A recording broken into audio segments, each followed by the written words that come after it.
Opportunity for citizens to express their views on matters of concern to the school committee. The sessions are not designed to encourage debate or lengthy exchange of views, but are to have the committee understand numerous points of view. The committee would appreciate speakers keeping their presentation to 3 minutes in order to accommodate as many people as time permits. The chair reserves the right to limit the number of speakers on the same topic to 3. All speakers must be at least 18 years of age or enrolled in high school in the Lynn Public Schools District and having discussed their views with a student government representative.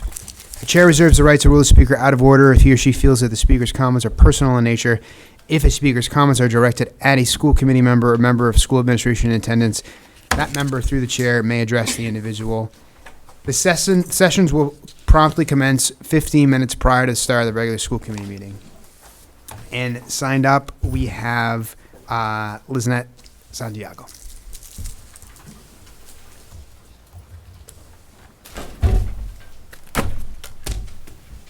I am Lynn Santiago. I have a student at Lynn English High School. He was assaulted twice.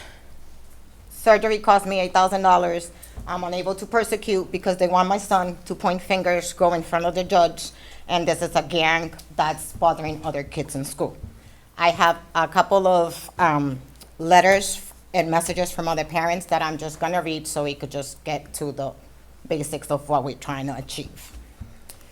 Dear school board members, for some years, I have been concerned about the safety of our children. I have seen children come and go from school, kids coming into the school with or without IDs. I see and have spoken to other parents that there is no sort of repercussion.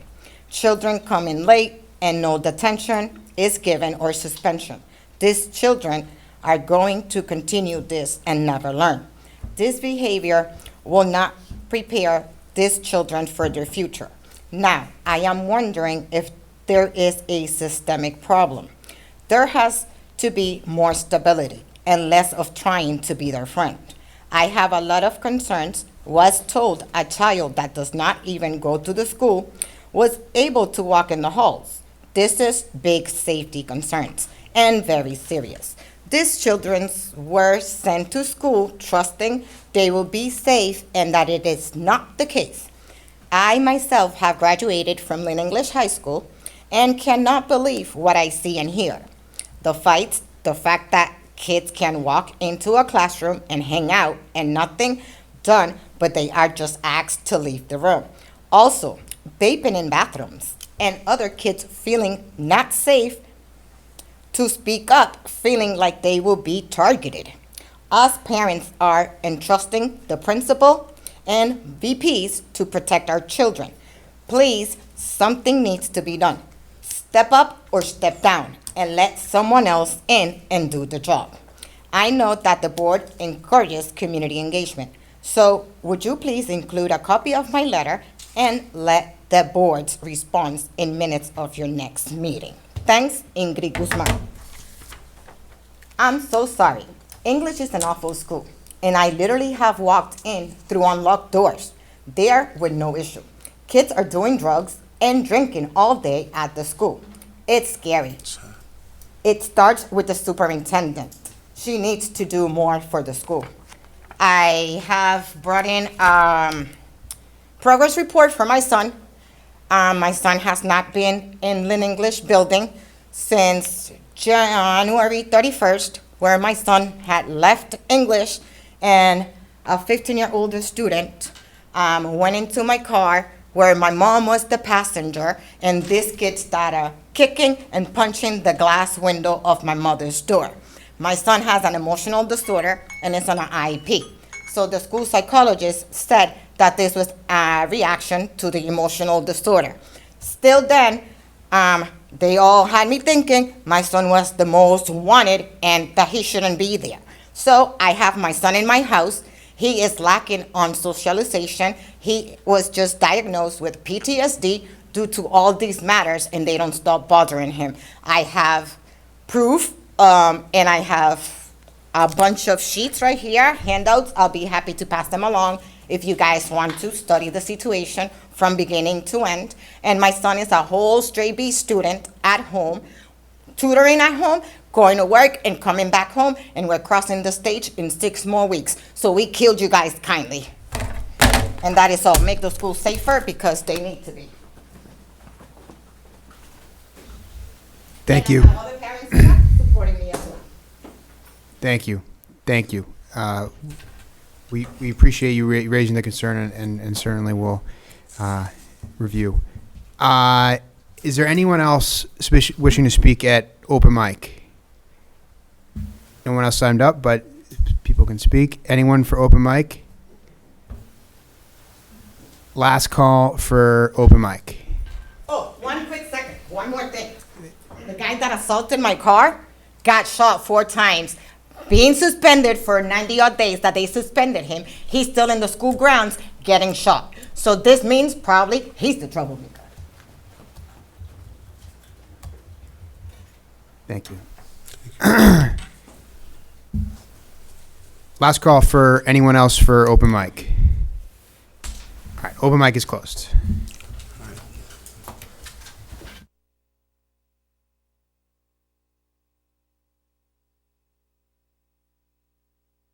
Call, please. Member Castellanos? Present. Member Capola? Present. Member Dugan? Present. Member Gately? Present. Member Magnolia? Absent. Member Pena? Present. Mayor Nicholson? Present. Call, please rise for salute to the flag and remain standing for a moment of silence. Of the United States of America and to the republic for which it stands, one nation, under God, indivisible, with liberty and justice for all. Please remain standing for a moment of silence. In honor of Richard Magg, retired teacher, passed away. Retired teacher and coach, passed away March 2023. Maura Emery, retired teacher, March 27, 2023. Joseph Correnti, physical education teacher, March 30th, 2023. Counselor Buzzy Barton, city councilor, former coach, passed away April 5th, 2023.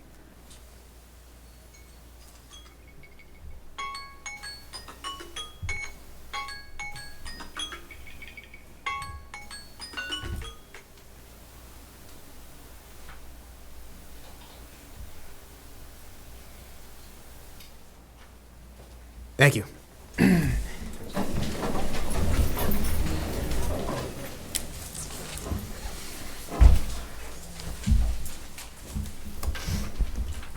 Next item is the minutes.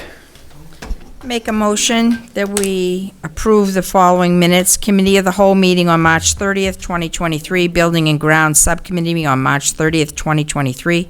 Policy Subcommittee on March 30th, 2023.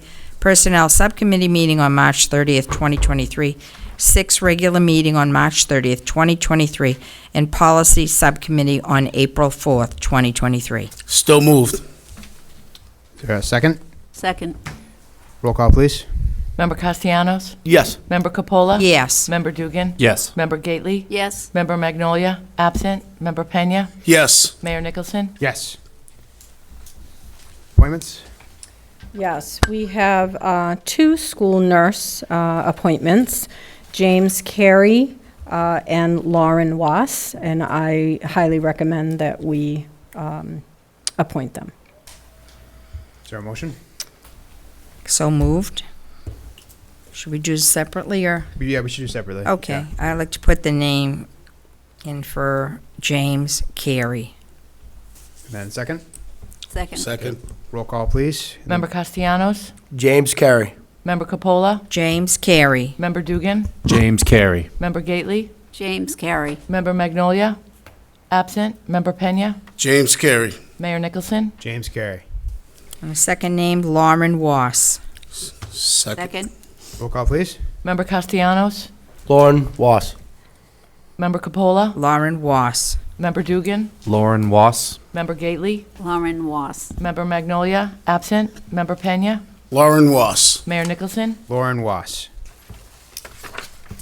Next item is the student inclusivity panel updates. Yes, as you are aware, a vote was made on June 11th, 2020, to implement the Lynn Public Schools resolution to eradicate racism. As a result of this vote, the district was charged with the development of inclusivity panels for all secondary schools. School year 2021, we implemented these panels with the help of teacher mentors and professional development support with the equity imperative. This initiative is centered in giving students voice in collecting data, problems being identified, and action steps to resolve these problems.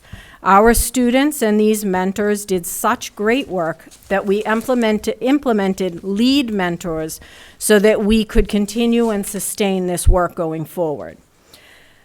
This has been a great addition to our schools, and we actually have begun expanding to the elementary level, to like fifth graders, fourth and fifth graders.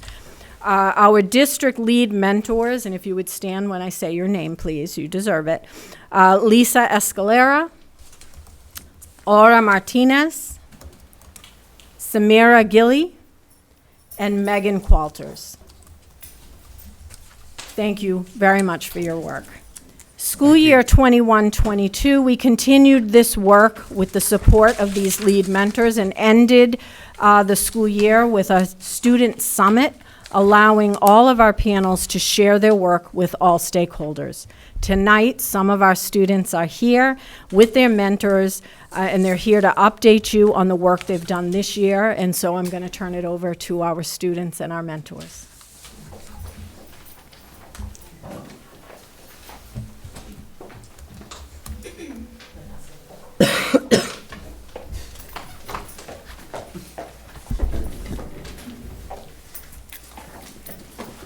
Hi. Hi. Thank you so much for the introduction. You helped me pass my first note card already. So I'm Lisa Escalera. I'm one of the members on the lead team. Basically, we're in our third year, which is really exciting. Have expanded to Hood, Tracy, and Druitt's, where the fourth and fifth graders are also holding inclusivity panels. I believe today, I think Tracy had one of their panels, which is really exciting.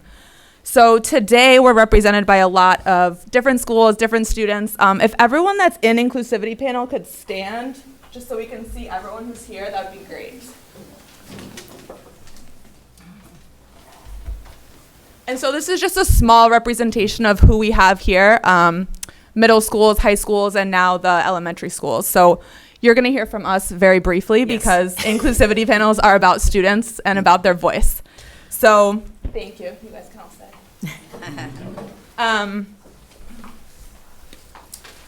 I'm not going to read this. This was implemented in 2020.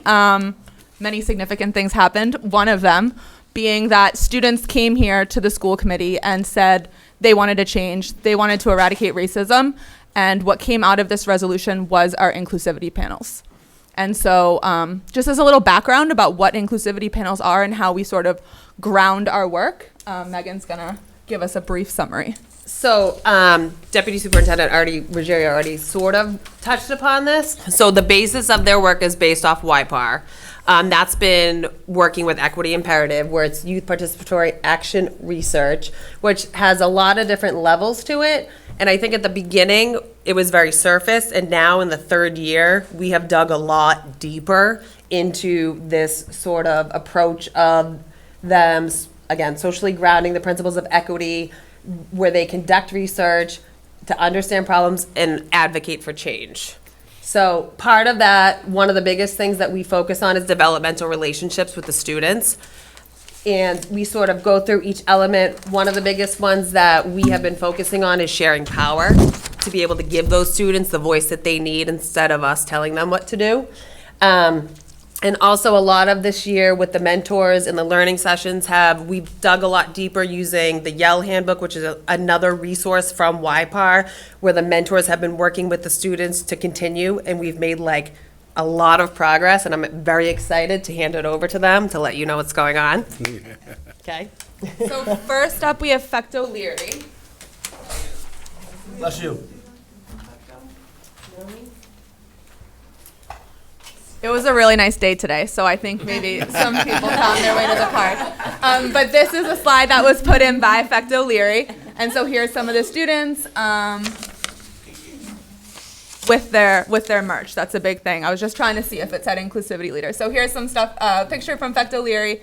And some of the research questions that they're working on is there enough cultural representation in what we learn at school? If you attended the Youth Summit last year, there was incredible artwork that the students had made and are now, I believe, hanging in the school. Is your racial or cultural background celebrated at school? Would we be more kind to one another if we knew more about each other? So students are working on developing another survey for the students to see if what they've been working on for the past 3 years has changed the view about what they've learned in school. So the students have conducted surveys, they review the results, they implement recommendations, and it's sort of a cyclical pattern based in research.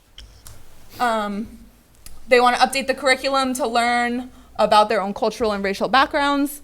Lynn has so much diversity that we want to include that. They are working on continuing to celebrate different cultures and ethnicities by decorating bulletin boards and working with students at Cobbett. And then lastly, they are making art with Miss Claire to decorate the school with people that inspire them. So that's some of the work being done at Fecht O'Leary, but our summit is coming up May 18th if you want to hear more from them. Breed.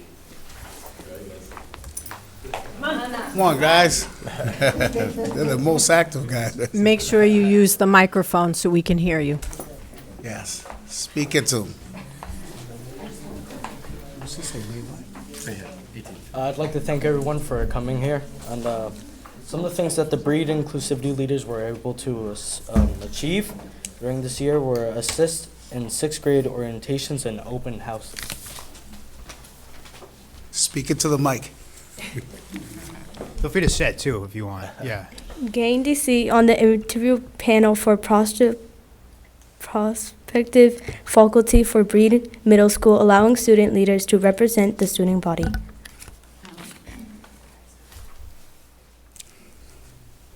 Created a poster and QR code in school lobby to allow anonymous reporting of discrimination. We have displayed the pride flag in school lobby. We will lead in a faculty professional development on April the 26th, focused on educating and assisting faculty on addressing implicit bias, and we will continue to collect yearly pre- and post-survey data to determine progress and future goals.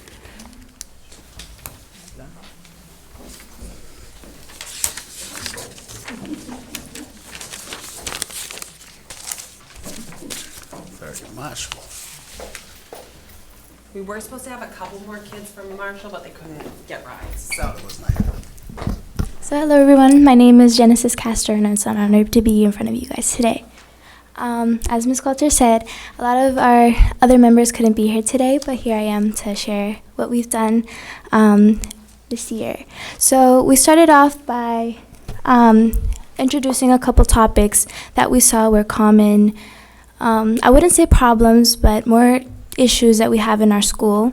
And we broke it down to curriculum inequity, racial slurs, and mental health. We presented these 3 topics to our stakeholders, and we had them rate them to see which ones were the ones that also teachers saw that were a big common issue in our school. And these were the 3 that came out. Now at the moment, we are still developing our question because we take their time to really develop these difficult situations and how we can put that in a sentence for other people to understand and have a voice in our school.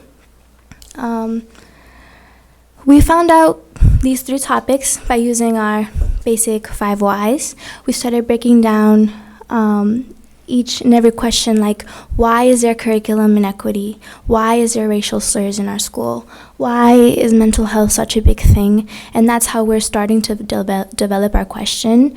The 3 topics we chose were these because we saw that curriculum inequity was a common trend, especially in math. A lot of our members and a lot of our friends see that a lot of the stuff that got taught to us is hard to understand and isn't as flexible as it needs to be for other cultures.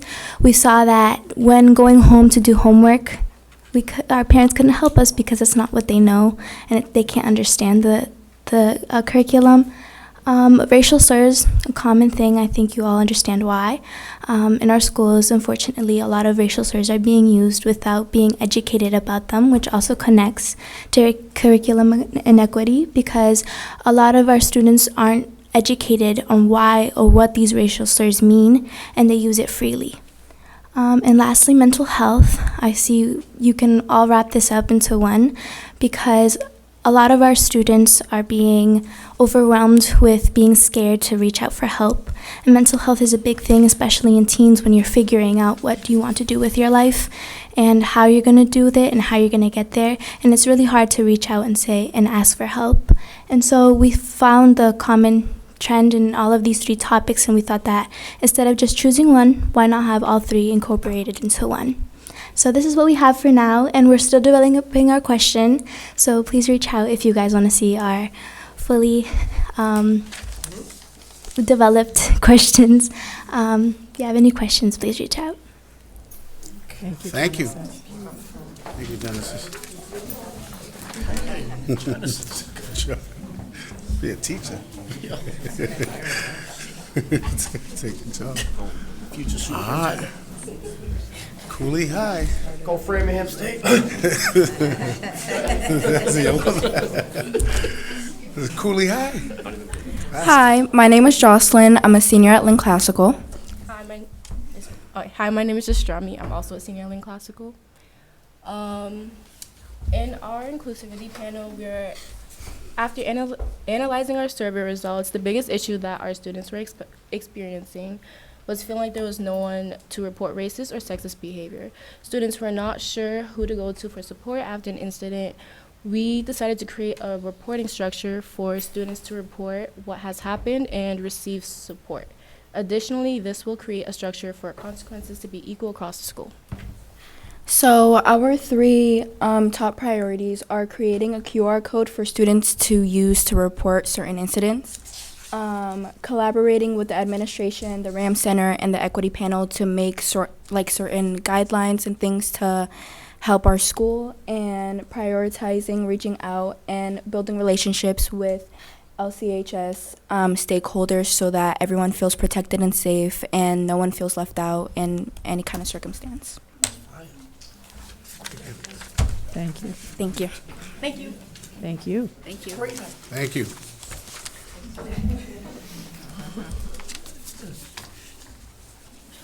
Okay, so if anyone has any questions? Member Pena. Yeah. Well, first of all, I just want to say thank you. Thank you, the leaders, panel leaders, for the presentation.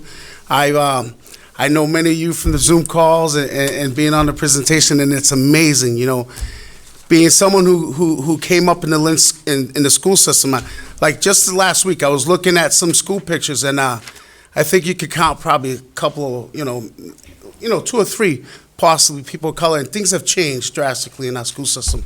And it's amazing. It's very touching to see students having a voice, you know, because I know how it feels to want to be involved, want to have a voice and not be heard, you know, and it's amazing to see how students want to get involved, want to be heard, and it's very important, you know.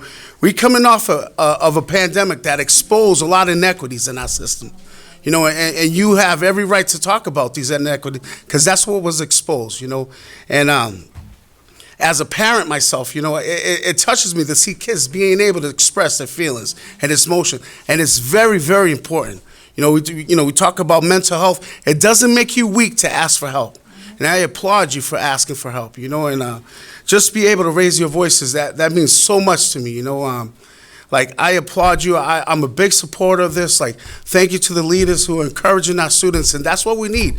We need to build up our leaders, and I see many of you who are going to be educators, who are future leaders, and I encourage, keep up. You know, bring your voice. You do matter. You know, and just to touch up on the QR codes, that's amazing. You know, to me, I'm an old school guy, but the QR, wow, you know, and it's important to be able to communicate and express, you know, especially anonymous reporting and stuff, because no one needs to be feel, you know, bad. You know, no one needs to be, you know, disrespected. You know, racially, we should respect all our cultures. You know, one thing I like to that the fact O'Leary was, because I remember going to the inclusivity panel, is like, the cooking thing, that's like getting to know other cultures, As you speak to other cultures, you get to know other people, like, that's how we bond. That's the only way we're gonna move forward. Lynn is a very big diversity melting pot, and we're not gonna get anywhere unless we move forward together. So I wanna applaud all you guys. Continue to do the work you do. Thank you, great job. Thank you, guys.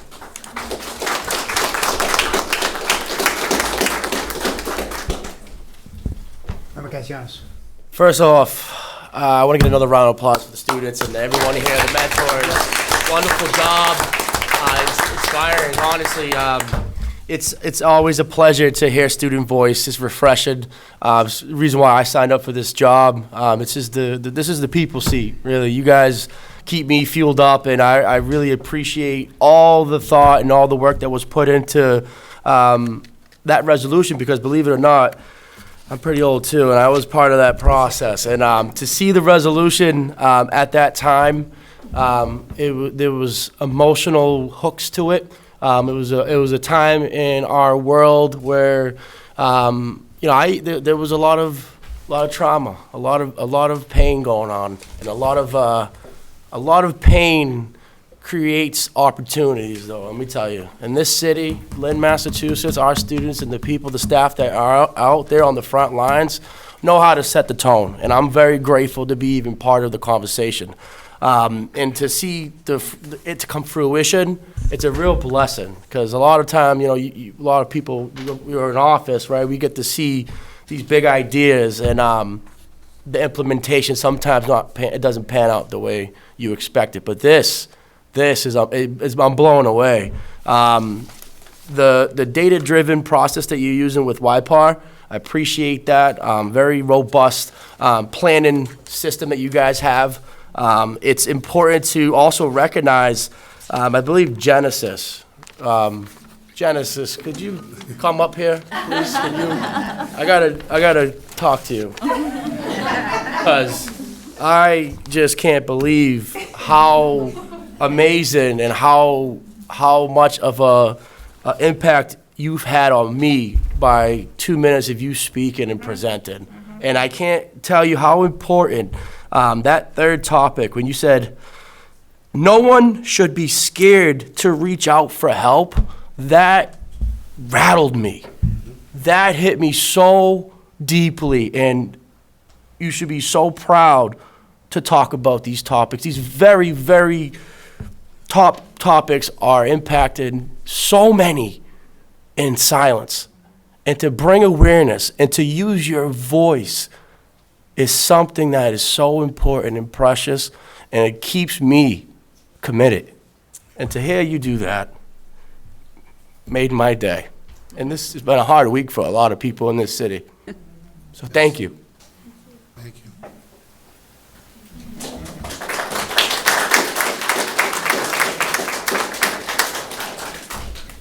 Member Gately, and then Member Dugan.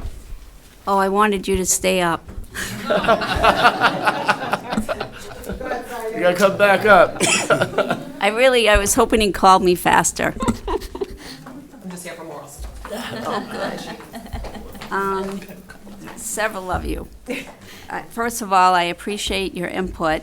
The input that you are making are inputs that I have heard over the years as a school committee member and in my 33 and a half years of teaching.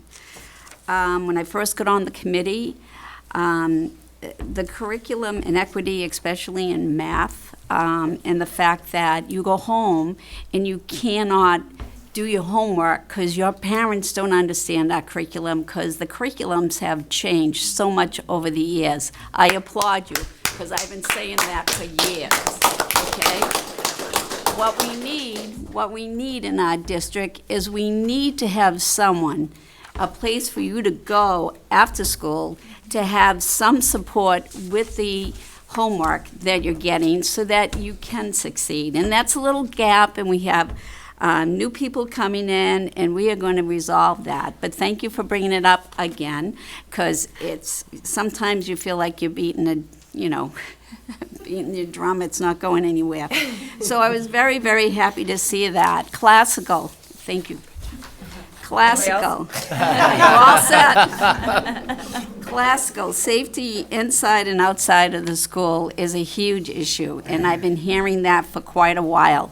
People able to leave and come in, and it just really is something that we have to address, and we are going to be addressing that. Thank you for bringing it up to the forefront as a diversity issue.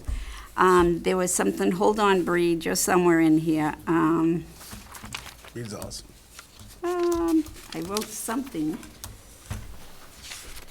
Oh, the summit, May 18 at Breed. I would like to attend that. I really appreciate, oh, here it is. The students on the panel were able to interview prospective faculty. I applaud you, because think about it, your voice is very important for the hiring of faculty that are going to mix well and help you learn, and I thank you for that. And Dr. Larry, with understanding other racial and cultural backgrounds, I wanted to break it down because you need to know that I'm listening, that the school committee listens, that our staff is listening, and these inputs will help us next year with our planning. And hopefully you'll see more and more. And to the woman in the back of the room that spoke, I am going to look into that issue. Don't you think I'm going to forget about you? You know who I'm talking about? Yeah. Okay? I'm going to look into that. I'm going to pass this to Brian. Okay. He's been so attentive to my concerns, and I have all your proofs right there, so. Okay, thank You you. can pass them around if you like. Okay, thank you very much. Member Dugan. Yeah, so I mean, kudos. Wow, right? I mean, that was really a great presentation. It's always the best ones when our students present, at least for me, and I'm sure I'm speaking for everybody. And just how eloquent you guys spoke and how articulate you were. Genesis, I don't want to embarrass you anymore, but can we sign her up? Can we get her a contract to work with us soon? So.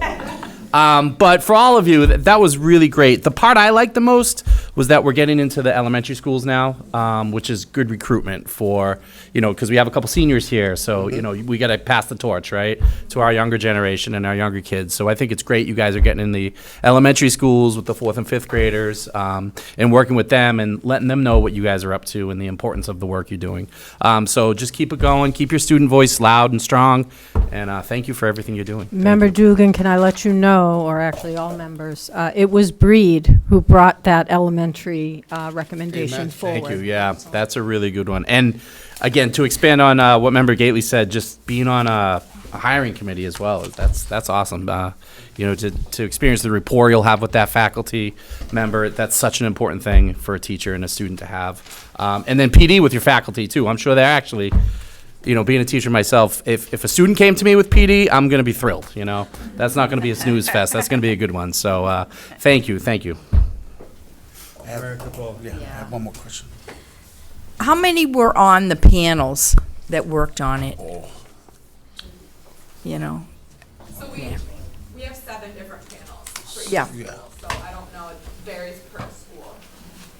How many they have. Okay, so we don't, There's like no others set said. number. No set number. Yeah, it's So- however many students want to participate. Want to be on it. Yep. So that's a great thing. But I want to commend all of you students. You, the courage to get up and have to speak in front of a crowd, as well as you probably don't know, but it's also being recorded for the cable TV, the local TV. So you will be on TV, and they run it about half a dozen times. So you'll get to see yourself on the cable channel. And you all did a great job. I just had another question. Are you trying to reach out to Lynn English to see if they want to start an inclusivity panel there, or They have a, they do have one? they have one, yes. Well, I just want to add that this was an incredible presentation. Thank you so much to the students for sharing this work, for your leadership, for the incredible presentation. Thank you to all the staff that supported it. I was at the Girls Inc. Luncheon today, and one of the honorees was a graduating senior who spoke to her role in one of the inclusivity From Lynn English. panels. Yeah, from English. And the fact that the Lynn Public Schools is doing this, the fact that you are all doing this, is something that we're all so incredibly proud of. So thank you. Keep your voices going. It's important. And please all come May 18th at Summit. Yes. Yeah, it's already on my calendar. Reed Middle School, May 18th. All are welcome. We'll get you the official invite. Planning purposes. Thank Let's you do one so more round of much. applause. Thank you, Mom.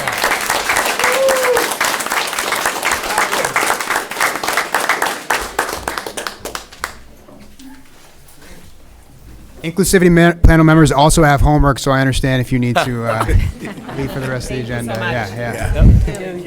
Great job, guys. Thank you. Great God. Thank you. Thank you. Thank you so much. Bye, everyone.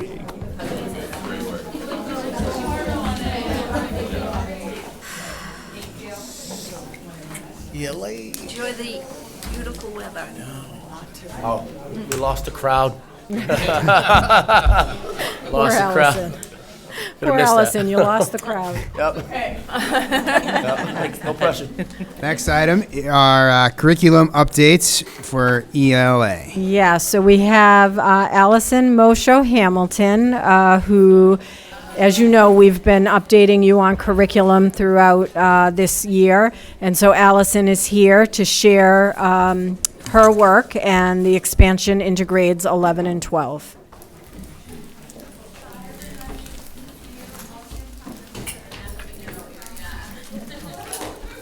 Hi. So as Deb said, I'm Allison Mosho Hamilton. I'm one of the assistant ELA directors. I'm here with Shannon Conlon, the ELA department head at Lynn English, and Laura Swendig, an ELA teacher from Lynn Tech. So I want to start tonight's presentation by, again, just clarifying the agenda. So we're going to be addressing a curriculum expansion tonight, not an adoption. So again, before we jump in. You are the objectives. Josh, you gave me directions with this? Yeah. It's not working. Okay. Just what I needed. Might work, might not. Okay. So first, we're going to start with a brief recap of last year's adoption to center our why. Then we will provide an update on the Study Sync grades 9 and 10 implementation. And lastly, we will lead you through the expansion of Study Sync to grades 11 and 12 across all high schools. Before we dive into our first objective, I want to quickly acknowledge the adoption of Actively Learn as our supplemental resource. But tonight we will be focusing our presentation on Study Sync, as this is the program that drives our teachers' daily lessons and student experience. Josh, you may have to stand there. Can you press the button? Thank you, Josh. Okay, so to begin with our first objective, I want to take a moment to revisit our adoption process from last year. So using DESE's Implement Mass Guidelines, the high school ELA committee chose Study Sync as our core ELA program, as it fits both DESE and Lynn Public Schools' expectations of high-quality instructional materials due to its strong focus on equity. Study Sync is comprised, thank you, of comprehensive instructional resources, including differentiated lesson plans, technology tools such as annotation, authentic audio recordings, and closed captioning. Full assessment cycles, this includes a readiness screener, a diagnostic, benchmarks, end-of-unit assessments, a growing library of 1,900 works, podcasts. Study Sync is greenlit by Ed Reports. So aside from these important student-centered features, I would like to elevate two more key components of Study Sync: robust writing instruction and project-based learning opportunities. In terms of writing instruction, each unit of Study Sync exposes students to a different form and all its associated skills and processes, which they practice through unit-specific extended writing projects.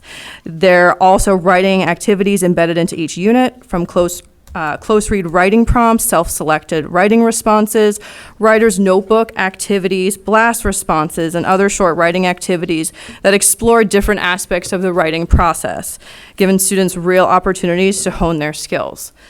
The other key component of Study Sync that I wish to highlight is the project-based learning and community action handbook. This handbook includes alternate end-of-unit projects that empower students to become active members of their communities. You can see some of the project options on the slide. For example, there's an art making scenario where students are asked to design and conduct a workshop that facilitates personal connections and builds community. Another example is to organize a random acts of kindness week to help foster a positive school culture. I'm very excited to incorporate these and other projects into our new mapping documents. I'm now going to hand it over to Laura, who will discuss some wins in her classroom using StudySync. Okay, so do I change the slide now? Okay. Nice. Thank you, Allison. As Allison mentioned, I teach ELA at LVTI and have been using StudySync with my grade 9 and 10 students. I was an early adopter of StudySync as I realized fairly quickly that StudySync provides teachers with a comprehensive, accessible, and fully equipped toolkit for ELA instruction. With StudySync, students have consistency in content, assignments, expectations, and material.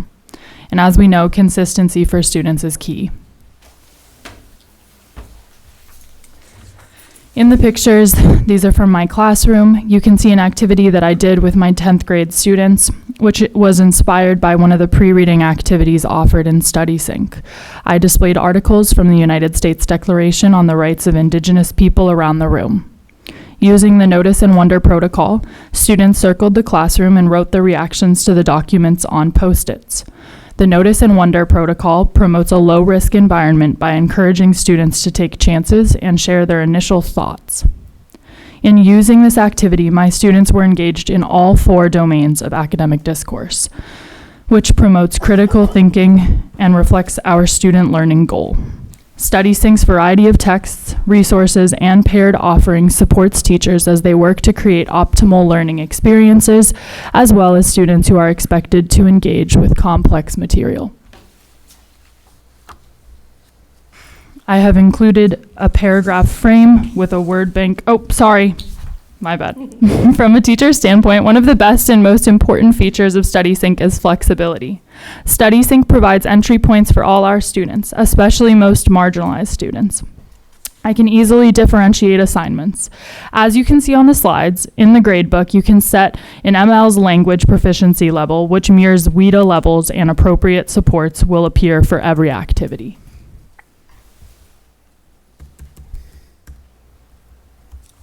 I have included a paragraph frame with a word bank as an example. The word bank is a little cut off, but it is there.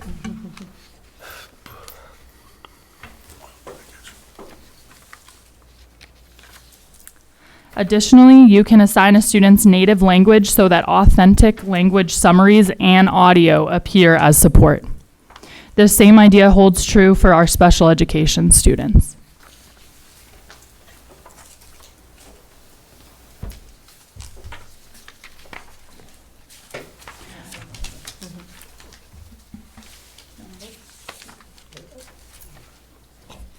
From a student perspective, there is versatility with how the work in StudySync can be completed. The workbook is an effective alternative to the online version, as students are able to write physical annotations as opposed to electronic. If students need to complete work at home, they can access it online, and if that doesn't work for them, students can bring their workbooks or take pictures of the reading so they have consistent access. As a new teacher to this district, it was extremely helpful for me to have a curriculum like StudySync at my fingertips because it offers a variety of materials, choices of how to approach the content, and sample lesson plans that I could adjust to fit the needs of my students. Combined, these made it easy for me to navigate the program. Thank you, Laura. Why is it me?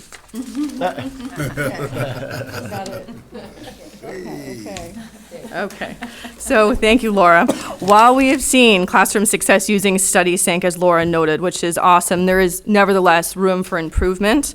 From a district perspective and with any implementation, it was important to survey all grade 9 and 10 teachers to note the challenges and adjust the process. Based on this survey data, teachers identified needing more support and more professional development to understand the design and intent of the StudySync materials. Teachers also wanted ongoing opportunities to collaborate and engage in intellectual preparation of the materials. You can see some of the specific teacher feedback as it relates to professional learning on the slide deck. I've highlighted a few important takeaways. In terms of collaboration time, again, you can see, oops, I think it's backwards. You can see that I highlighted the salient points. So keeping this survey data in mind, I'm so excited to share that in August there will be a week-long Summer Institute for all grade 9 and 10 teachers. This is a direct response to teacher feedback. The Summer Institute will be an opportunity to formally reset the implementation process by intentionally distancing ourselves from school year 22-23 and working to re-engage our teachers with our chosen product, StudySync. So during the Summer Institute, we are going to find the excellence, preserve it, celebrate it, and scale it. We are going to do this by leveraging teacher potential and diving into our data to address our critical and urgent student achievement crisis. Additionally, we will also be working with StudySync to provide in-person PD, which is something that the high school teachers had not previously experienced. All of their PD was done via Zoom. The goal of this workshop is to positively affect student learning outcomes while engaging in professional growth. We want to create an ELA environment that inspires our students to become scholars and promotes achievement through deep engagement and deep learning. I'm now going to hand it over to Shannon. Okay, I got it. Thank you. First, I'd like to share my excitement about the Summer Institute. Given the large number of new teachers in my department and veteran teachers who are tackling new curriculum, I feel that the Summer Institute will be incredibly impactful and will help set a positive, collaborative tone for the school year 23-24. The one piece of feedback that was a through line in my department was the need for in-person professional development. As a department head, I want my teachers to feel supported in their professional learning goals, and thus the Summer Institute is a great opportunity to have hands-on training. As Allison mentioned, like any new program, the implementation of StudySync has had its challenges. Initially, my team was nervous that StudySync was far too formulaic in its structure and delivery. Once we had the opportunity to collaborate in our PLCs, some teachers became more comfortable with the nuances of the program and were able to utilize the routines and structures, but adapt them appropriately for the students in front of them. Teachers realized StudySync has a lot of what we were lacking in our previous resource: longitudinal data, vertical and horizontal alignment, common assessments, and a diverse library. With this in mind, I believe that StudySync offers effective instructional practices that help teachers promote independent learning for all students. In addition to the grade 9 and 10 implementation, this year we've had the opportunity to explore StudySync for grades 11 and 12. Over the course of each unit, students engage with a variety of appropriately leveled texts through close, independent, and paired reading options. I'm thrilled to see rigorous, grade-appropriate texts that match the demands of our complex standards. There's a fine balance in ELA between the standards, the high-interest reads, and the foundational texts that keep our students academically competitive and college-ready. And StudySync accomplishes this through available scaffolds and structures. Thus, I support the expansion of StudySync to grades 11 and 12. In expanding StudySync to grades 11 and 12, we will be following StudySync's thematic unit approach. Whoops. There we go. This is in stark contrast to our current historical, chronological, American, and British literature survey courses. As it stands right now, our current courses don't allow our students access to more contemporary reads that emphasize windows, mirrors, and doors that often encourage a love of literature. It's vital that we make this shift. The new thematic pathways for grades 11 and 12 will be reflected in the program of studies. Some exciting thematic units include the ones that you see on the board here, one labeled Fractured Selves. And the essential question is, what causes individuals to feel alienated? The literary focus is modernism, and the writing genre focus is argumentative. And another example is the unit called Living the Dream, with the essential question, what does home mean to you? with a literary focus on the Harlem Renaissance and a writing genre focus on drama. Lastly, StudySync has been invaluable as we have rolled out our new semester courses, horror literature, Latin American literature, world mythology, and our new science fiction course, as it offers an extensive library of resources for our teachers. In closing, we hope that you've learned about our grades 9 and 10 implementation, classroom success, and our reasoning as to why we wish to expand StudySync to grades 11 and 12 across all high schools. As we continue to explore the richness of what StudySync can offer, we look forward to providing our high school scholars with equitable, rigorous education that they deserve. And we will now take any questions. Thank you. Member Dugan. So thank you for the presentation. That was great. A couple things I really liked. First of all, the entry points and meeting kids where they're at. That's such a critical thing with our curriculum and being able to do that. I think we saw the paragraph.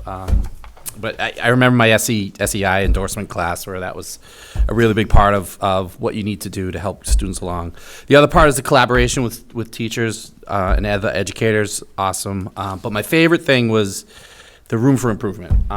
Reflecting and looking at curriculum and taking an honest look at it is so important. And it sounds like you guys have really done that. So I really do appreciate that. One question I have was the routine. So I saw something on the slide about built-in routines. Could you kind of elaborate on that a little bit? Maybe like what a typical freshman class might look like, Laura, or just with those routines, because. No, I'm not trying to put anyone on the spot. Just. Go ahead, and then I can add to it. I can too. Okay.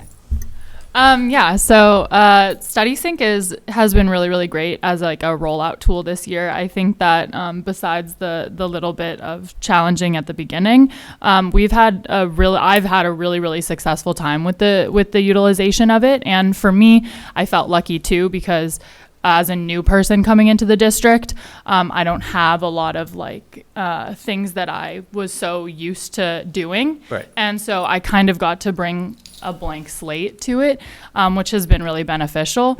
And in turn, it's also been a blank slate for some of the students because they're all starting out too. So routine wise, one of my favorite things is the fact that we have the physical workbooks. Having the physical workbooks has been amazing because I'm not necessarily one to assign something and then have them spend the period working on that. I love the interactive component to it, and pretty much everything promoted on the online edition is also available within the workbook as well, and it makes it accessible at school and at home. So that helps with routine because we have our books in the back of the room. They come in, they know to go grab them. They go sit down at their desks with them. They know what pages we're working on. They can kind of help monitor themselves where we're at because they follow along. Like we did this story. So now that we finished this story, we know we're doing a second read of this story, right? And that's going to happen academic discourse within their groups, right? And then after that, maybe the next day we'll go online and do some of the critical thinking questions associated with the story. It definitely provides this kind of framework for what they're going to be doing on a consistent basis, which has been really, really helpful for the students. But it still is amazing because it allows for you to bring in extra materials that aren't necessarily in StudySync, like things from Actively Learn, et cetera, that can also be really, really great supplemental texts and things like that. So I don't know, I've really liked it. It's very flexible and moldable. So I'm going to assume it might free up time for you as well, where the students come in, they know what to expect, and you can kind of, get some of those kiddos that need a little extra, right? Which is great. Yeah, that's actually huge because I think that I know that it might feel crazy that so much of our curriculum is already planned out. I have found that is unbelievable in the fact that I'm not spending the majority of my time just planning. Yeah. I am spending 10, 15 minutes at every single group every day. I mean, I just did that today with my groups, and it's awesome. Yeah. Being able to sit with them and actually have conversations about the text, right? Send them off to do their things, and I just kind of rotate. It's like... It's really pretty incredible. So that I have to say, I've been very biased and I very much loved that. Thank you. Awesome. I put you on the spot there. You did great. Thank you. Oh, it's okay. Thank you. Member Gailey, Member Castellanos. So grades 11 and 12 expansion will be the pilot? No, we are expanding. It says here, it says ELA curriculum adoption update and pilot for Yeah, grades I 11 think there and was some 12. confusion on the agenda. This is an expansion from what we did for 9 and 10 through 11 and 12. So we have the same curriculum now, starting September, for 9 through 12. 9 through 12. Yeah. I'm very, very happy to see that in the expansion, you're going to have professional development in the summer for our teachers, because the beginning of the school year was disastrous with our ELA programs. I know. Right? Yes. That's what we read, you know, like in the teachers' comments. So I'm really glad that we're going to bridge that gap, and this is not going to happen next year. And I'm very happy to hear that it's helping ninth graders and 10th graders to bridge the gap. And the other thing is, I'm glad you listened to the teachers' survey. I'm really excited about the Summer Institute. I really, really am very happy that that is going to happen for our teachers. And last but not least, I'm really looking forward to see how the 11th and 12th expansion goes. It sounds like it's going to work. It sounds like you're going to be prepared this year. And it sounds like Lynn's going to be in good hands next year. So thank you for your presentation, and I'm glad that it is working now. Member Cassiano. I want to thank you for your time and your presentation. Very robust, very clear, detailed. More importantly, you had teacher input. A very powerful testimony whenever we can, see the results. You know, when I saw the agenda, I thought it was a pilot as well. So I appreciate the expansion. That's the transparency. I appreciate that. Consistency is key.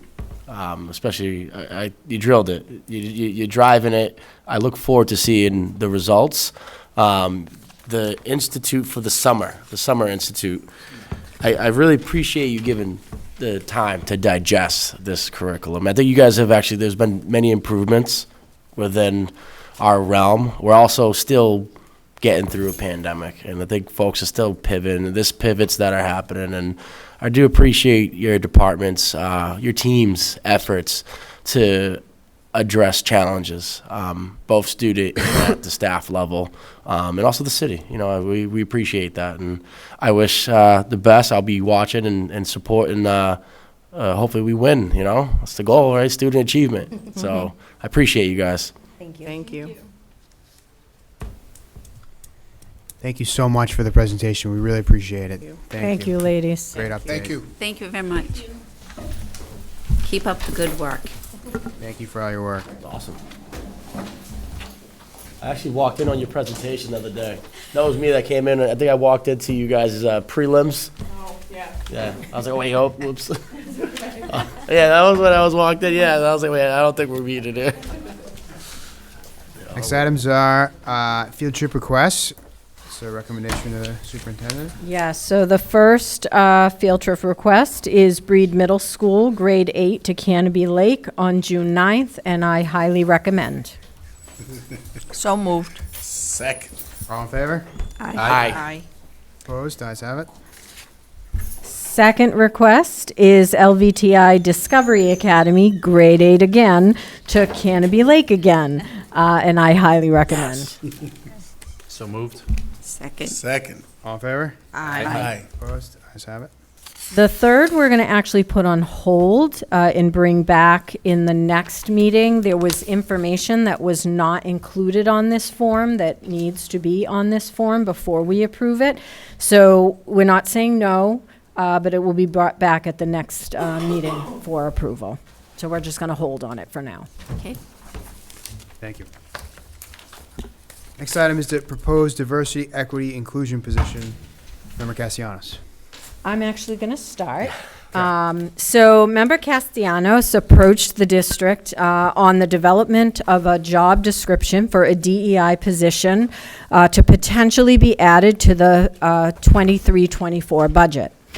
We put a subcommittee together. We were very interested. We put a subcommittee together who met over multiple dates to look at other district positions that existed in surrounding communities and like district communities. as well as to work through our vision of the role of this position for the Lynn Public Schools and how it intersects with all other departments and schools. Would like to thank the team members who took the time and effort to do this work. We could not have accomplished what we did without them, and their honest discussion and feedback was very much appreciated. I want to publicly announce who they were. Sarah O'Shea from Washington School, she was a teacher there. Faith Morrison, a teacher at Lynn Classical. Al Bursey, teacher at Fecto Leary Junior Senior High School. April Reed, Executive Director of HR. Rania Caldwell, Executive Director of MLE. Charlie Gallo, Compliance Officer. Jessica McLaughlin, Interim Administrator of Special Education. Glenda Colon, Executive Director of Curriculum and Instruction. Brian Castellanos, School Committee Member. Kim Powers, Deputy Superintendent. Molly Cohen, Interim Deputy Superintendent. Myself as Interim Superintendent. And Dr. Yvonne Alvarez as our incoming Superintendent. I'm now going to turn it over, the presentation over to Member Castellanos to share the draft of the position and the qualifications and responsibilities that we all felt were important to this position. First off, I want to thank everyone here today and everyone that showed up today to talk about this position. It's been, in this room, actually, a lot of the planning was done. Believe it or not, these walls were full of sticky notes, like big size notes. When we talk about collaboration, this position had so much rich input from so many different backgrounds. Every time I went to a subcommittee during the critical development of this position, I always left just compelled and inspired. I'll be remiss if I don't share how honest and how important like the work that we were doing at that. Every meeting that we showed up to, it was very relevant to the needs of our students, our families, and it was a very honest, transparent reality that the need that we have in this city, as you heard tonight with our student inclusivity panels, this work aligns. There's been so many systemic breaks and barriers in our system. When we talk about the school to prison pipeline, when we talk about district equity improvement planning, we don't have that person. We don't have that position to address and hold ourselves accountable. This position was intentional.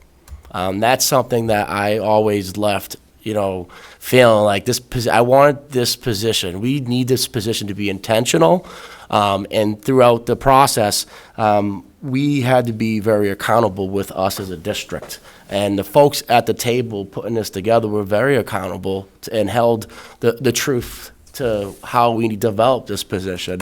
As you see, this is an executive level position. When we did our cross analysis across other districts, Everett, Chelsea, the other folks that are doing this work, we really want to set this position apart to really be effective and not just a position on the table just to satisfy. I'm not going to use the word like it's legit, and I'm excited about it, and I'm nervous because I'm not excited about it, because as a first generation low income kid, I'm familiar with a lot of the inequities. The inequities that we talked about were personal to me, and it's personal to the families and the folks in this district that we have to go on the front lines every day, from our staff to the leadership to the families impacted. This position is really going to be vital to our students' lives, our families, and teachers that are going to be. I'm impressed. I don't want to talk too much. I know we shared I want to have a conversation and a dialogue with the members who, we got this piece of paper here, but there was a lot of work done before we got here. And I just want to thank the mayor. Because I approached the mayor 2 years ago about my interest of putting together a diversity, equity, and inclusion subcommittee, and the thoughts of, enhancing the issues that we have in the district. And I'm very grateful for the mayor and his input, and also Danya and everyone involved, because it took a village to do this, to get to this point. And I've tried my hardest to be there at those meetings, and I know when it comes to this work, it's a long journey. It's an investment, and it's something that we're looking to build out in a sustainable way. It's not just to satisfy, like I said, just a moment and a token. We're talking 20 years, 30 years from now, we can address some issues. So, Can I just add to that, Member Castellanos? The piece that really appeals to me on this position, couple of things. One, seeing the position at the city level with Faustina Cuevas, my work with her in meetings that I've attended with her, it's so clear the involvement that she has in this work and the impact it's having in the city. And so we see this position working, in collaboration with that position. The other piece is it's checks and balances. It's holding us all accountable in the systems that we create, and that we're sure that we're looking at equity in making those decisions. It's, the procedures that we put in place, and that we're sure that, that this person is checking in and asking us the right questions. Well, what does that mean for this group of students? Or what does that mean for this? And so I see it also as checks and balances across all of our work. This position intersects in every way, but needs to be grounded in the work of education, right? And I certainly encourage Dr. Alvarez, if you want to, I don't know if you want to share your thoughts on this position, but I welcome you to do that if you'd like to. So one of the things that I think, and Brianna, you can share obviously how we came to that decision, but really making it sort of an advisory position for the role of the superintendent as well, in terms of how, we go through like the measures of work when we itemize like business and finance, the curriculum and instruction piece, and we actually take apart, right, and look at equity cycles of improvement with all of the work that we're doing, to just evaluate ourselves, right, and be able to reflect on our practices. What are the things that we're missing in terms of supporting and being inclusive, supporting all learners and being inclusive. And I think that I was really excited, and it was so engaging to work with everyone at that one committee meeting where we had some very transparent, as you said, and honest dialogue about what are the things that we need to focus on. And so I think that was really at the heart of how we ended up also coming to, like, this needs to be a position that doesn't even report to a deputy superintendent, but directly to the role of the superintendent.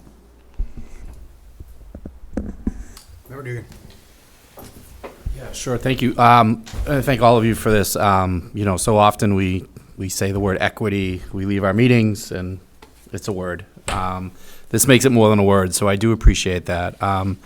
I love that it sounds very student-driven, but the other part I like is that it's not just going to be, it doesn't seem to be, at least, somebody that's just going to be in an office and, in the corner office somewhere in the admin building, and we don't hear from them. We're going to hear from them through the super, I'm assuming.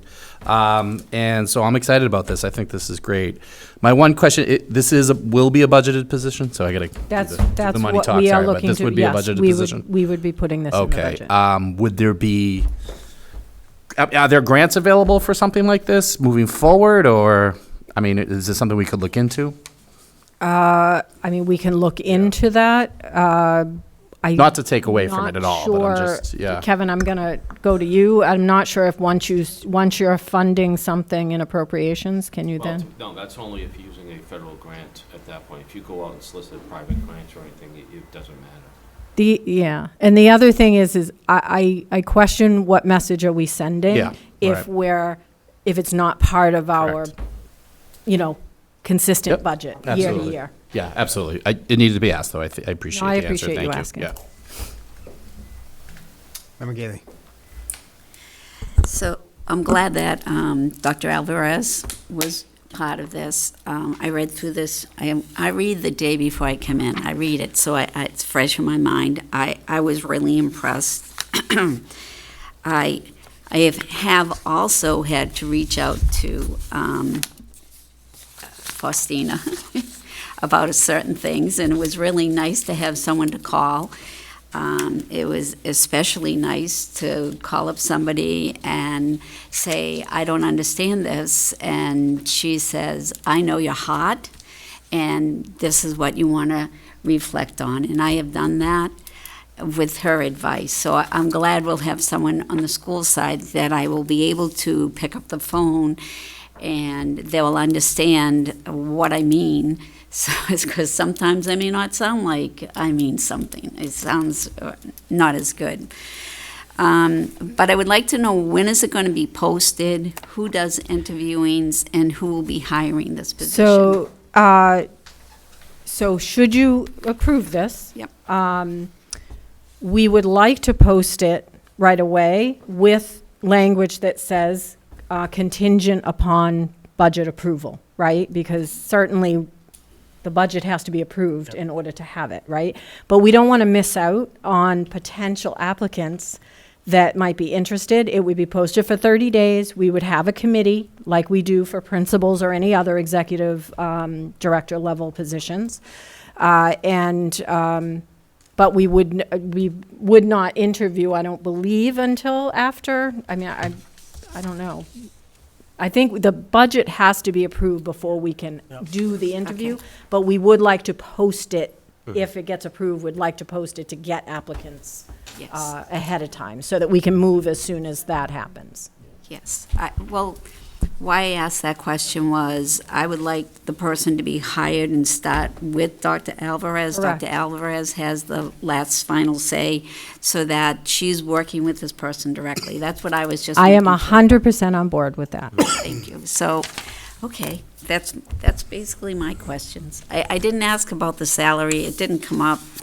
It would be comparable to other executive director level positions. Okay. Thank you. I love the process that you went through, and maybe it's something we should think about as other jobs come up, to use that same sort of process. I'm sure this one was much more intense, but, you know, we have the sped job coming up, and, you know, we'll have others over time. But I think the process was excellent, and I think the one thing that I love was the qualifications. Not, because I have always pushed for a doctorate degree when it gets up there, and I appreciate that. Yeah, I just want to say thank you for all those who took the time, the committee that put this together. This is much needed. I can see we all see the impact that this position is doing on the city side, which is, being a voice for everyone and making everyone engaging more in City Hall and being a real, it's done a real impact on our community. And I'm so excited to see this. And it's just to echo what Member Dugan said, it's not just, we all mentioned diversity and equity, but this is like really putting the work into it. And I like the process too, that they took the time to do this, and just the fact that this person is going to be directly working with the superintendent is very, very good. I really like that. I like the qualifications also on this, and the preferred qualifications also. I like that. And that's something that's much needed, and I'm excited to see what kind of impact it's going to do on the school side, because it's already very effective, and Faustina's working with the entire community, and she's doing amazing work over there, and I'm excited to see what this is going to bring. Thank you for all those involved, and this is much needed. Thank you. Make a motion to approve the Executive Director of Diversity, Equity, and Inclusion. Second. Before we call the roll, Member Gailey, Okay, you have a sorry. question? Oh, I'm sorry. No, that's fine. We have a motion on the table. Oh, I didn't know if you wanted to speak. Yeah, I was going to say something, actually. I was waiting to do the motion. Yeah, well, we can get But the I motion wanted you to made and speak. seconded before that. That's fine. Yeah, I just wanted to thank Member Castellanos for his leadership bringing this forward, and thank the administration for really putting in the work and running such a great process. It's just incredible teamwork to identify diversity, equity, and inclusion as a priority for the district, and for everybody to really commit to that and work through it. And obviously, I strongly agree with all the sentiment around the value that it's bringing to the city on the city side, and I think we're all really excited to collaborate on these issues going forward, and grateful to the committee for all the support that was expressed tonight. So, roll call, please. Member Castellanos? Yes. Member Capola? Yes. Member Dugan? Yes. Member Gately? Yes. Member Magnolia? Absent. Member Pena? Yes. Mayor Nicholson? Yes. Next item is a vote to continue non-participation in school choice. Yeah, so annually, this vote has to be taken. Lynn Public Schools has never been a school choice district, and so we just need to formalize that with a vote. Make a motion to continue non-participation in school choice for school year 2023-2024. Still moved. Second. Roll call, please. Member Castellanos? Yes. Member Capola? Yes. Member Dugan? Yes. Member Gately? Yes. Member Magnolia? Absent. Member Pena? Yes. Mayor Nicholson? Yes. Next item is the last day. Yes, so each year, you're asked to vote on what the last day would be. We had 2 snow days, so the last day, the recommended last day would be June 23rd as a half day. And so we're looking for approval for that. Still moved. Make a motion, Donna? Go ahead. So moved. I'll second it. Second. Ms. Chair? Roll call, please. Member Castellanos? Yes. Member Capola? Yes. Member Dugan? Yes. Member Gately? Yes. Member Magnolia? Absent. Member Pena? Yes. Mayor Nicholson? Yes. Next item is next year's calendar. Yes, and this is also an annual approval for you. So you have there the school calendar for 2023-24. Union has collaborated on this through the negotiation process, and so this is the recommended school calendar for next year. So we're just looking for approval from you that this can go through. Motion to accept the school calendar for year 2023-2024. Second. Roll call. Member Castellanos? Yes. Member Capola? Oh, yes. Member Dugan? Yes. Member Gately? Yes. Member Magnolia? Absent. Member Pena? Yes. Mayor Nicholson? Yes. Next item is the operating protocols check-in. Yes, and honestly, I'm doing this because I realized that, these protocols have been, were adopted back, or actually updated back in April 10th of 2021. They were created back when Dr. Tutwiler became superintendent during a retreat in his first year. And so I just wanted to bring it forward as just an update to talk about, if there's any changes, any feedback. It's based on 3 basic principles: supporting the educational welfare and well-being of all students, dedicate ourselves to establishing and maintaining effective communication, and demonstrate professional and collegial relations with one another. And so I just wanted to bring it forward as an update, as a check-in on how you think we're doing, how you think I've done with that, and whether or not this should be looked at, for any changes or updates. Thank you. Member Gately, Member Castellanos.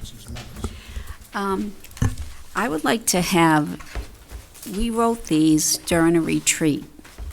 And I would like to have a retreat this summer with Dr. Alvarez, and we can go over these and we can write them, if that's okay with the committee. That's what I would think we should do, but I don't know how anybody else feels. It was during a retreat that we wrote the initial ones. Correct. Yeah, I think that we've also used those retreats for goal setting and broader conversations, and obviously we'll work with Superintendent Alvarez about you know, her thoughts on that, but I think that would be an appropriate moment to, you know, dive into them, so, yeah. Member Castellanos. I was gonna mention the retreat, always very helpful whenever we got together at the table. Really to focus on, you know, some of the deeper, issues that we, like operating protocols. Those were pretty good conversations that we had. We had strong dialogue. I appreciated that process, especially to hear input and suggestions from my colleagues. Also to give, I think it would be a good opportunity for Dr. Alvarez to have an opportunity to engage with us, you know, in a process to 2021. It changes you know, things have changed. Yeah, And I it's agree. good to get re-equipped, fine-tune where we need to fine-tune. I do like that, actually. Member Gately, I would like to see that happen as well. And also, while I'm here, great food suggested. We always had great food at those retreats, so I'm just putting it here now publicly. Coffee, please, because those are long.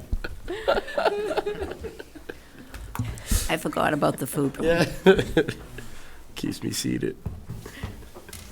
Great, well, I thank you, Superintendent, for putting these on the agenda. I think it's great practice for us to continue to check in. And, you know, I think there's some really wonderful goals and statements in here that we should, you know, always be working to hold ourselves to. And, yeah, look forward to whatever the next chapter is.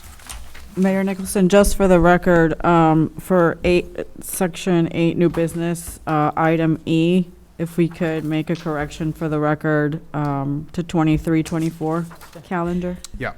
Thank you. We had it written down, Dr. Alvarez. Thank you, Dr.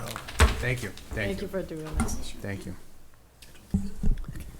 Superintendent's report? Sure. Okay. LPS has once again been hit with loss and sadness.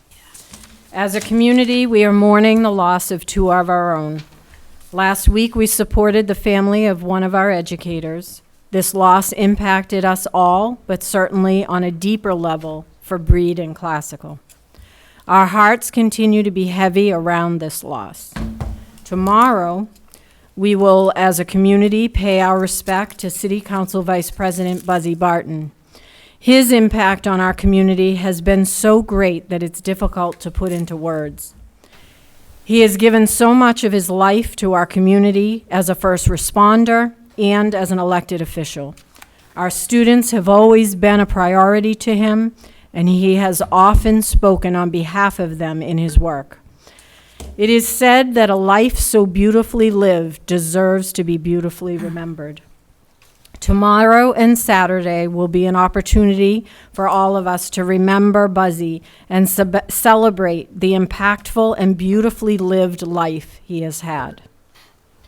As an update on the Pickering Building project, the project continues to make progress.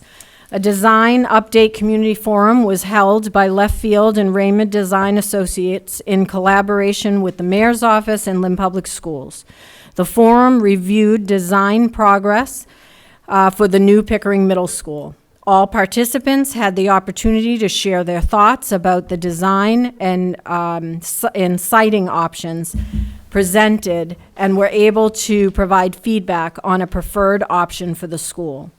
The Pickering School Building Committee voted unanimously to choose the Sisson Grounds site as the best option to build on. Next steps are to submit this to MSBA on April 27th for review, and will need to go in front of the Facility Assessment Subcommittee in May to present our educational plan and site proposal for possible approval. The Board of Directors will then need to approve on June 21st. As you all know, we are in an educator shortage across the country, which has made it very difficult to fill all positions in need, causing us to overburden our current teaching staff to take on more classes than typically they would. In an effort to work toward building our own pipeline, I would like to share an update on the work we've been developing on our Grow Your Own Educator pathway with our district, or within our district. Last year, we offered all 3 high schools to implement future teacher clubs, and we were able to get a small group started. To update you this year, our high school future teacher clubs are up and running at Tech, English, and Lynn Classical. We have partnered with Educators Rising, a nonprofit that works with high school and college students aspiring to become educators. This work is supported through the Department of Education grants awarded to both Lynn and to Educators Rising. Our clubs are advised by Jen Ciampi and Christina Dixon at LVTI, Lisa Escalera at Lynn English High School, and Josh Gurin at Lynn Classical High School. Over 50 students across all 3 schools are participating in after-school club activities, learning more about different types of careers in education and how to become an educator. In addition, we're offering MTEL preparation classes to high school seniors in these clubs, preparing them to take the Communication and Literacy MTEL prior to enrolling in a teacher prep program. Students are also receiving vouchers, allowing them to take the Communication and Literacy MTEL at no cost. We had our first students take the MTEL recently, and they have come back to share their experiences with students enrolled in the prep course this spring. Students also had the opportunity to take a field trip to UMass Lowell, where they attended the first ever Educators Rising Conference in Massachusetts. They attended sessions to learn more about public education and the teaching profession.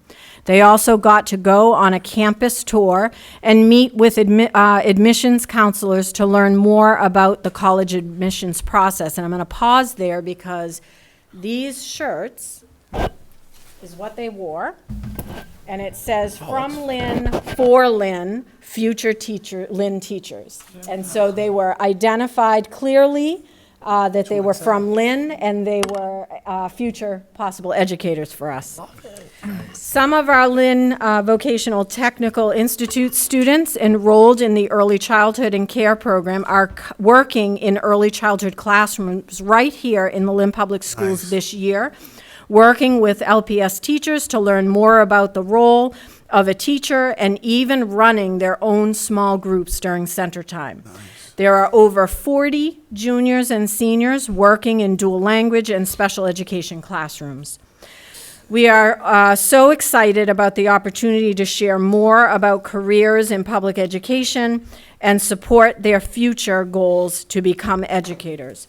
We look forward to hiring them back in LPS when they're ready. We are also proud of another national recognition for our MLE department. Rania Caldwell has been selected as the WIDA LEA Executive Committee representative to represent Massachusetts and all local education agencies in the WIDA Consortium for a school year 23-24. In this role, Rania will meet with state agency officials from across the country to elevate the voice of LEAs to best serve their multilingual learners. The WIDA Consortium is made up of 41 U.S. states, territories, and federal agencies dedicated to the research, design, and implementation of high-quality, culturally and linguistically appropriate system to support multilingual learners in K-12 context. MCAS season has begun, and our schools are in the process of administering and preparing to administer MCAS testing.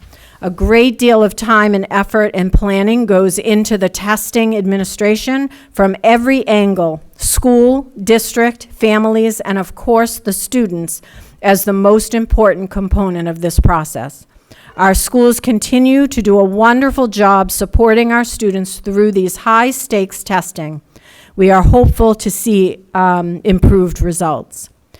I'm not going to read the entire next section. Most of it is just informational for you. But some information was presented to the school committee by teachers from Lynn English High School that the committee should have some clarification for. And so the next two sections is a section on number of students in early college at Lynn English and the past process for the schedule.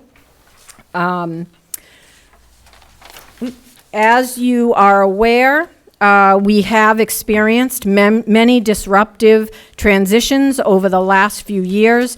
Adding to this was a new superintendent search and an interim period, that being me. There were many competing priorities within the school district, and a major concern has been the system-wide disruption to scheduling with the Power School implementation. The timing of the gathering of feedback and a vote on the schedule that was proposed, which is still not a viable schedule for many reasons, left many voices out of the processes, including the colleges. The student feedback on the schedule resulted in a majority vote by students in both schools to keep the schedule they have. With that said, enough student commentary leads us to believe that we need to look at how instruction is being delivered in the 2-hour block and whether or not we need to make adjustments to the length of those blocks. A meeting has been scheduled with the teachers who spoke to hear their concerns and to talk about next steps. Further discussions within LPS as we transition to the superintendency of Dr. Alvarez will resume with the goal of working on this problem during the upcoming school year, with any changes being presented before the committee in anticipation for the following school year.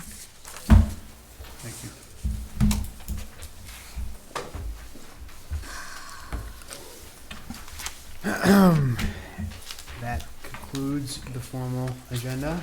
Motion to adjourn. Second. All in favor? Aye. Opposed? Ayes have it.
Lorraine, I got your check right now. I know, but we gotta keep it uniform.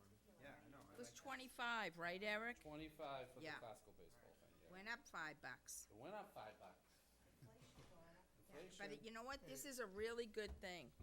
This, these, it's all this. You get go free- into and these you also get restaurants, free you get admission all because we're discount. having They're all our local full ones here. settlements. You know, Harry and I love to go out. I cook plenty, believe me. Yeah. Beyond. This one's good. April. Yeah. Thank you. Yeah. Katie's. I never get a chance. God bless them. Brickyard.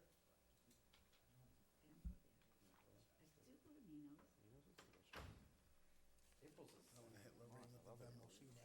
I know with the cash app. Hey, Lorraine, do you have Venmo or Cash App? She got the cash app. I don't know if I gave you one in Is there. this one mine, I guess? Yeah, that was yours. Thank you. Lorraine, Hey, it was expensive coming to a school committee today, huh? Just a teacher here, people.